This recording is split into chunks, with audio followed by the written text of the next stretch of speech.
High বন্ধুরা, আশা করি সমস্ত বন্ধুরা অনেক অনেক ভালো আছেন। আমার নিউ ব্লগে সবাইকে স্বাগত। ডিশটা দেখে কি মনে হচ্ছে, কি দিয়ে বানিয়েছি, কিভাবে বানিয়েছি, তার জন্য এক ঝলক ভিডিওটা দেখে নিতে হবে। কিভাবে বানিয়েছি আর কি কি লেগেছে উপকরণ, পুরো ভিডিওটা দেখে নিন। আপনারা খুব সহজ পদ্ধতিতেই বানাতে পারবেন। নিয়েছি এখানে সাবুটা ভালো করে ধুয়ে জল দিয়ে ভিজিয়ে রেখে দিলাম। 15 মিনিটের জন্য রেস্টে ছেড়ে দিলাম।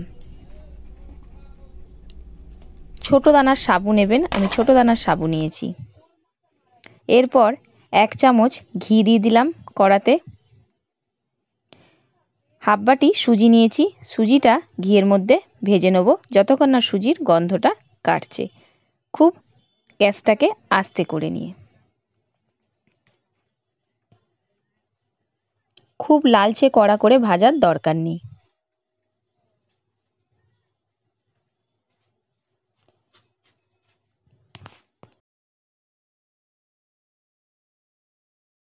এরপর একটা বাটিতে 10 টাকা দামের গুঁড়ো দুধের প্যাকেট ঢেলে নিচ্ছি। গরম জল দিয়ে গুঁড়ো দুধটাকে গুলে নেব।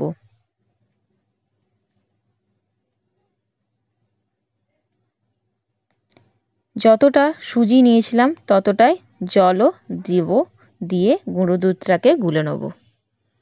তাই বাটি মেপেই সুজিটা নিলে তবে বাটি মেপেই জলের পরিমাণটাও পাবেন। পুরটা কিন্তু ভাজবার সময় গ্যাসটাকে স্লো করে ভাজতে হবে। আর সুজির এই পুরটা হবে দানা দানা, কাদা কাদা কিন্তু হবে না। দেখুন একদম ঝুড়ো ঝুড়ো হয়েছে। এরপর ছোট্ট চামচের 5 চামচ চিনি দিয়ে দেবো।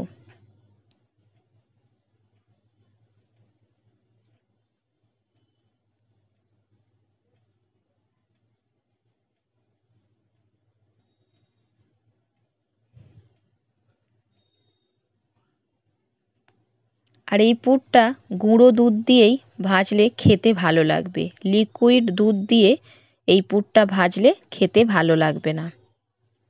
গুঁড়ো দুধের ফ্লেভার বা টেস্ট আলাদা ধরনের।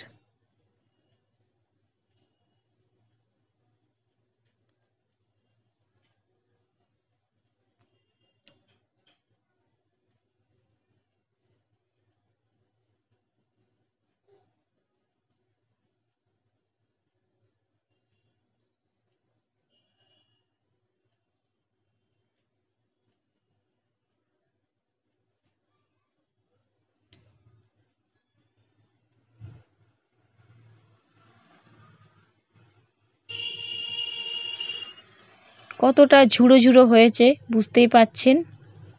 থালাতে নামিয়ে নিলাম, ভালো করে হাত দিয়ে ম্যাশ করে নিলাম। যদি ডেলা থেকে থাকে সেটা ম্যাশ করলে ডেলাটা ভেঙে যাবে।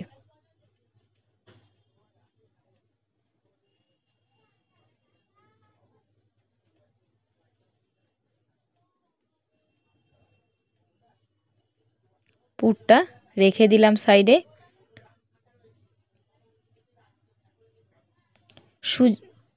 সাবুটা যে ভিজিয়ে রেখেছিলাম, দেখুন জলটা কিন্তু আর নেই। কতটা জল দিয়েছিলাম সব জল সাবু খেয়ে নিয়েছে। খুব সুন্দর কিন্তু ভেজানো হয়েছে। এরপর মিক্সির বয়ামে দিয়ে মিক্সি করে নেব পেস্ট।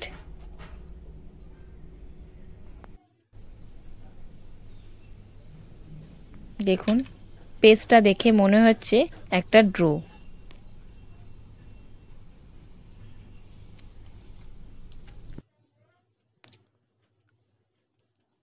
সাবুর এই পেস্টটা অল্প অল্প করে হাতে নেব।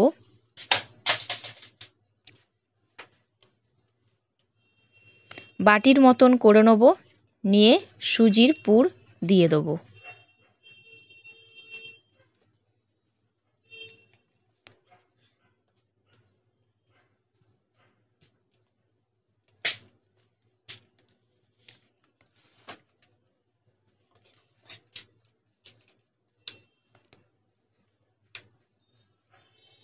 মুখটা চেপে বন্ধ করে দিলাম। আবার অল্প করে নিয়ে আবার পুর দিয়ে সেম পদ্ধতিতেই বানিয়ে নেব।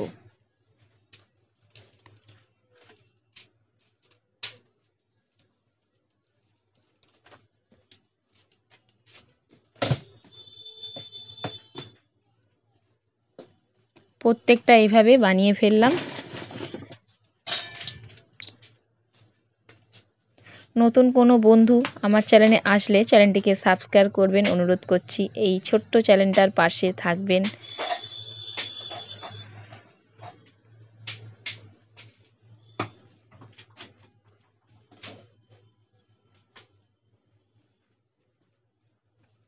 দেখুন দেখতে কতটা সুন্দর লাগছে। প্রত্যেকটা বানানো হয়ে গেছে।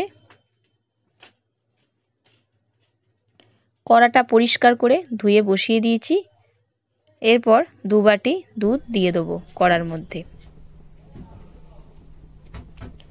2টো এলাচ মুখ ফাটিয়ে দিয়ে দিলাম।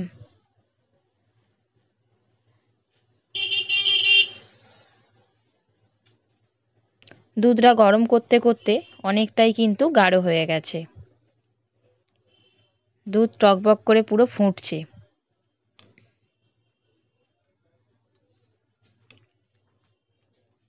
এরপর একটা একটা করে দিয়ে দেবো।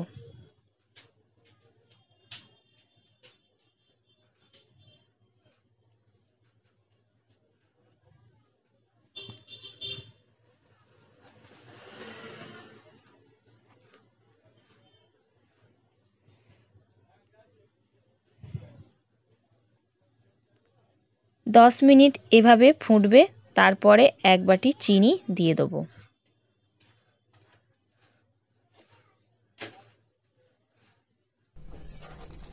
চিনি দেওয়ার পর 5 মিনিট ফোটাতে হবে। তারপরেই নামিয়ে নিলেই তৈরি হয়ে যাবে। আর দেখতে কতটা সুন্দর লাগছে দেখুন। থালায় ঢেলে নিচ্ছি। ভিডিওটা ভালো লেগে থাকলে অবশ্যই লাইক কমেন্ট শেয়ার করতে ভুলবেন না। সামনে আসছে নীল ষষ্ঠী।